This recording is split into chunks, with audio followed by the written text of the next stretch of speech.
Parece un Pokémon sonriente. Tiene cara de no haber pagado nunca una factura. Pero si pierde una pata, puede volver a fabricarla.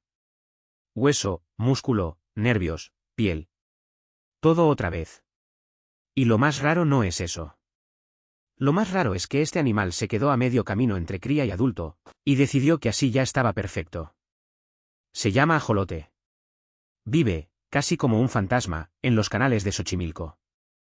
Y es uno de los animales más extraños, estudiados y amenazados del planeta. Hoy vamos a repasar 10 cosas que no sabías de los ajolotes. Un animal que parece tierno, raro y casi inventado, pero que es real. Tan real que la ciencia lleva décadas intentando entender cómo hace cosas que nosotros solo podemos imaginar. Hecho número 10. En libertad, el ajolote sobrevive casi solo en los canales de Xochimilco, en Ciudad de México. Y digo casi solo porque aquí conviene no pasarse de simple. Históricamente, el ajolote formaba parte del sistema de lagos y humedales del Valle de México. Pero ese mundo cambió muchísimo, se drenaron lagos, creció la ciudad, llegó la contaminación. Entraron especies invasoras y el hábitat se fue rompiendo. Hoy, cuando hablamos del ajolote silvestre, hablamos sobre todo de Xochimilco, canales, chinampas, agua cada vez más presionada y un animal que se ha convertido en símbolo de México mientras lucha por no desaparecer de su propio hogar. Es una paradoja bastante triste, puedes encontrar ajolotes en acuarios, laboratorios, camisetas, peluches y hasta memes. Pero en la naturaleza, el sitio donde debería estar de verdad, cada vez queda menos espacio para él. El ajolote famoso, el rosa clarito con cara de dibujo animado, muchas veces es de laboratorio o de acuario. En libertad, lo habitual es que sean más oscuros, más discretos y bastante menos kawaii. La naturaleza no diseña pensando en stickers. Hecho número 9. Es una salamandra que no termina de hacer la metamorfosis normal. La mayoría de anfibios tienen una vida en dos fases. Primero larva acuática, luego adulto más terrestre. Piensa en un renacuajo convirtiéndose en rana.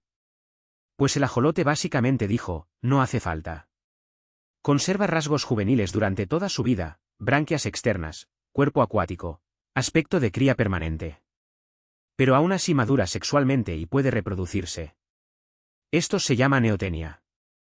Dicho de forma menos técnica, es un adulto con cuerpo de adolescente anfibio. Y no es un error.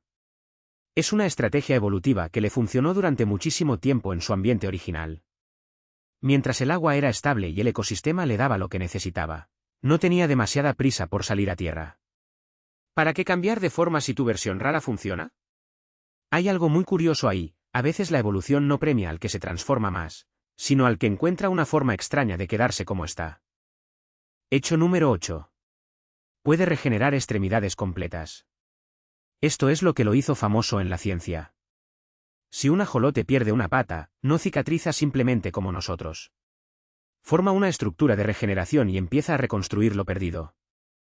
Hueso, músculo, vasos sanguíneos, piel y conexiones nerviosas vuelven a organizarse hasta crear una extremidad funcional.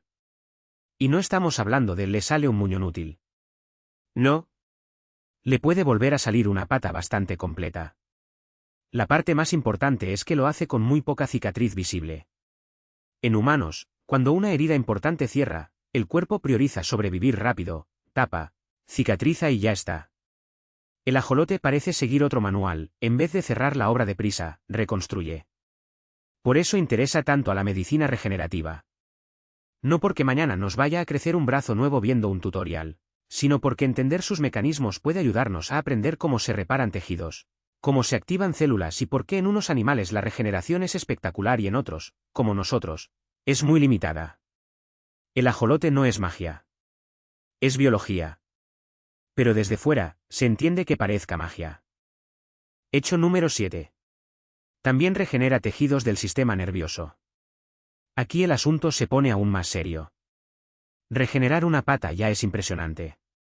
Pero el ajolote también puede reparar tejidos complejos, incluyendo partes de la médula espinal y estructuras del sistema nervioso. Y por eso no es solo una mascota rara con branquias bonitas, es un modelo de investigación importantísimo. Durante décadas se ha usado para estudiar desarrollo embrionario, regeneración, cicatrización, respuesta inmune y crecimiento celular. La pregunta que hay detrás es enorme, ¿por qué él sí y nosotros no?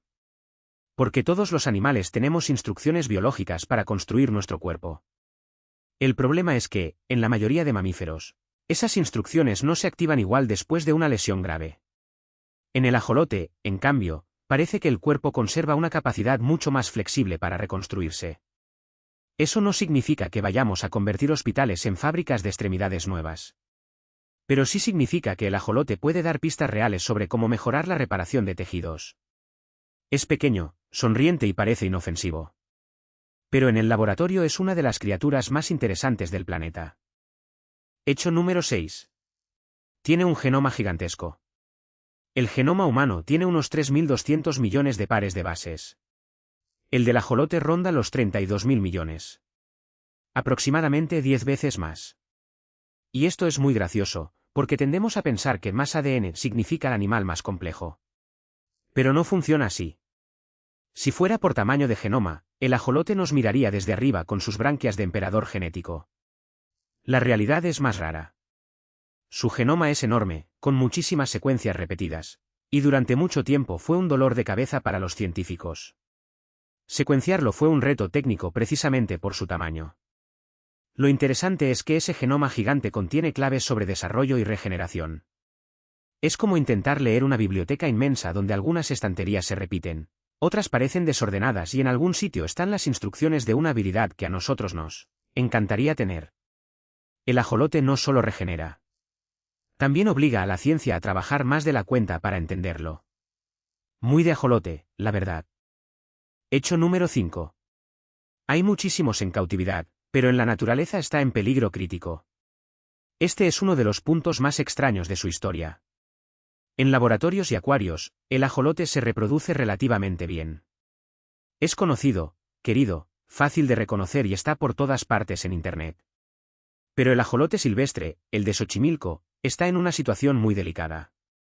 La contaminación del agua, la pérdida de hábitat, la urbanización y especies invasoras como carpas y tilapias han hecho mucho daño. Esos peces se comen sus huevos, compiten por alimento y alteran un ecosistema que ya estaba presionado. Así que tenemos una especie que puede ser abundante en cautividad y, al mismo tiempo, estar al borde de desaparecer en libertad. Eso plantea una pregunta incómoda: ¿salvar una especie es tener ejemplares vivos en acuarios? ¿O mantener vivo el lugar donde esa especie tiene sentido? Porque un ajolote en una pecera sigue siendo un ajolote. Pero el ajolote como parte de Xochimilco, de sus canales, de sus chinampas y de su historia, eso es otra cosa. Ahí no hablamos solo de biología. Hablamos de memoria de un ecosistema. Hecho número 4. Caza como una mini aspiradora. El ajolote no persigue a sus presas como si fuera un depredador épico de documental. No tiene una gran carrera.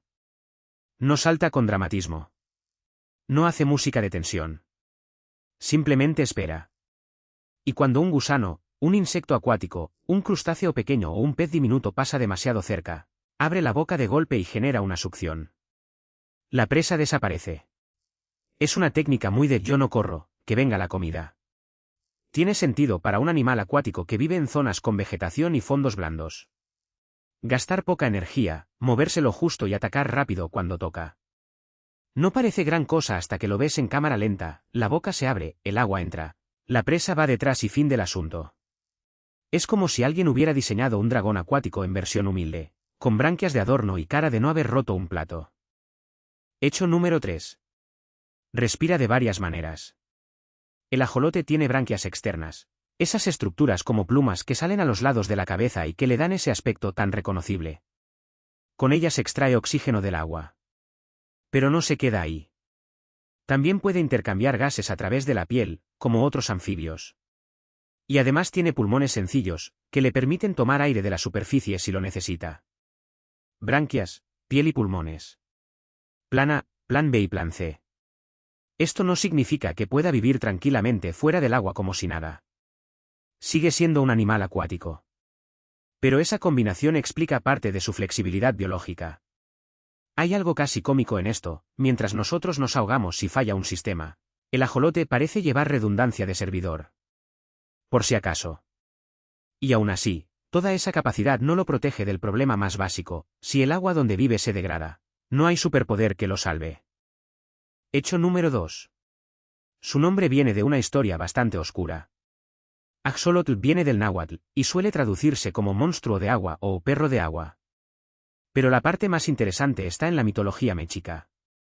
El ajolote se asocia con Xolotl, un dios vinculado al fuego, los gemelos, los monstruos, los perros y el inframundo. Según una de las versiones del mito, cuando los dioses debían sacrificarse para poner el mundo en movimiento, Xolotl intentó escapar transformándose en distintas criaturas. Una de esas formas fue el ajolote. Hay algo muy potente en esa imagen, un dios que no quiere morir. Se esconde en el agua y queda atrapado en una forma extraña, mitad cría, mitad adulto, capaz de regenerarse y resistir. No hace falta creer literalmente el mito para ver por qué este animal impresionó tanto. Parece una criatura entre mundos, no del todo pez, no del todo salamandra adulta, no del todo normal. Un animal que vive en el agua, conserva una cara juvenil y carga una historia de transformación, huida y supervivencia. Para un bicho tan pequeño, tiene bastante lore. Hecho número 1. Puede transformarse en salamandra adulta, pero normalmente no lo hace. Esto es de lo más raro del ajolote. En condiciones normales, se queda en su forma acuática neoténica toda la vida. Pero bajo ciertas condiciones, por ejemplo mediante tratamiento hormonal, puede completar la metamorfosis y transformarse en una salamandra terrestre adulta. El resultado pierde ese aspecto clásico de ajolote con branquias externas y se parece más a una salamandra común, pero en la naturaleza esto no es lo normal. Y ahí está la gracia, el ajolote no es un animal incompleto. No es una salamandra que se quedó a medias por error. Es una especie que encontró una manera distinta de ser adulta. Se reproduce sin abandonar su forma juvenil. Vive en el agua. Conserva branquias. Regenera tejidos de forma extraordinaria. Y durante mucho tiempo, esa rareza le funcionó. Hasta que el problema dejó de ser biológico y pasó a ser humano, el hábitat. Porque puedes tener uno de los cuerpos más fascinantes del reino animal, un genoma gigantesco y una capacidad de regeneración que parece ciencia ficción. Pero si desaparece el lugar donde vives, nada de eso basta. El ajolote parece tierno, raro y casi de mentira. Pero detrás de esa cara hay una de las historias más curiosas de la naturaleza, regeneración, mitología, ciencia y peligro de extinción, todo en el mismo animal. Si este vídeo te ha sorprendido, dale like y suscríbete a Palantir Curio y FS. Cada semana, 10 cosas que no sabías de criaturas, lugares e historias que parecen inventadas, pero no lo son.